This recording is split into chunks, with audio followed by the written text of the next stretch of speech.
आज भी जानिबा जे सूर्य कहीं विभिन्न रंगर से देखा जाती। सूर्य को देवता भाव में आम नवग्रह मध्य स्थानित जवा कुष्म शंकाशं काश्यपेय महाद्युति धंतारी सर्वपापग्न प्रणतस्मी दिवाकर। तेणु सूर्य नवग्रह मध्य शास्त्र अनुଯାयी से नवग्रह स्थानित अच्छा किंतु सूर्य को आम वैज्ञानिक दृष्टिकोण जब देखा एक नक्षत्र भाव में ग्रहण कराए और सूर्य होती सकल शक्तिर आधार। ठारू समस्त जो ग्रह उपग्रह से जो उत्ताप से ग्रहण करती आलोक ग्रहण करती। तेणु सूर्य एक उत्तप्त पिंड भाव से अच्छा जीव जगत तिष्ठि रही सूर्य एकांत आवश्यक। और सूर्य को जदि शास्त्र में देखा से सूर्य देवता एक रथरे से विराजमान करती जहाँकि सप्ताश वाहन रथ कहुए।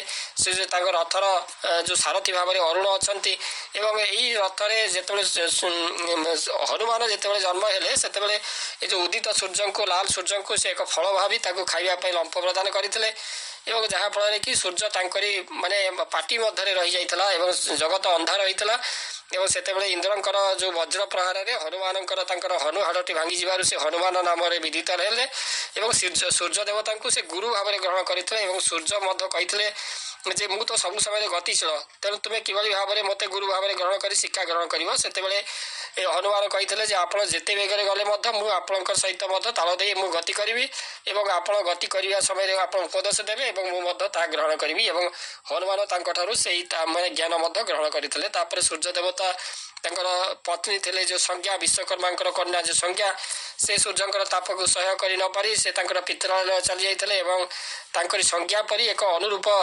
छाया बोली एक माने नारी को सृष्टि कर सूर्य पाखे से रखिते।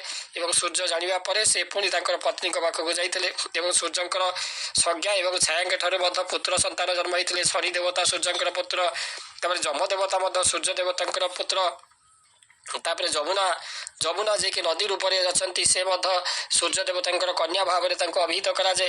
तेणु ये आमर पुराण कथा किंतु आमर पृथ्वी विभिन्न रहस्य भरी रही। जदि किए आपण को पचारे सूर्य रंग कौन हलदिया और कमला रंग बोली आम कही था प्रकृत में सूर्य रंग किपरि होता है आज आम जनइबू जे सूर्य आप इंद्रधनु देखिए सप्त रंग रही इंद्रधनु से सातटी रंग किभली भाव में आसला से सूर्य ठार आसूसी। यह सूर्य कहीं भूमि अलग रंग देखा जाए या पछर कौन कारण रही एमती अनेक प्रश्न आम मन को आसी था।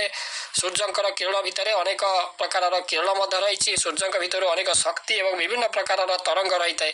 सूर्य किरण जो जीव जगत तिष्ठि रही सूर्य ठार बाहर तरंग जहाँ आम आखि को देखा जाए ताकू प्रकाशित तरंग बोली कहुए। यह छड़ा सूर्य ठार अति बाइगणी रश्मि बाहरी थाए एथुर भी अनेक तरंग बाहरी थाए जहाँ कि आम आखि देखिपारे ना।